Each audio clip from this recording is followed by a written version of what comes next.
जी अस्सलाम वालेकुम नाज़रीन, क्या हाल चाल है? ठीक ठाक हो? खैरियत है? ये लड़की का रिश्ता है। लड़की है मुल्तान की।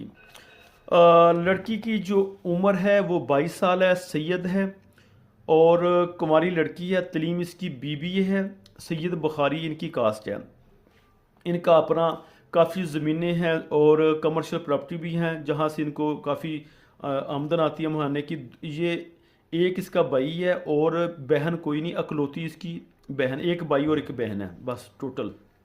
कद इसका 5 फुट 3 इंच है और मुल्तान की ये रहायशी है।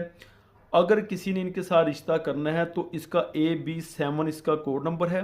ये कोड नंबर आपने हमें बताना है तो हम रिश्ते की डिटेल आपको मुकम्मल दे देंगे, ठीक है? तो आपने जहाँ से भी हैं, अगर मुल्तान से सैयद घराने का इनको रिश्ता चाहिए, अगर आउट ऑफ अच्छी फैमिली का इनको रिश्ता चाहिए, जो अच्छे लोग हों, पढ़े लिखे हों, ठीक है जी। बहुत शुक्रिया, क्योंकि वो लड़की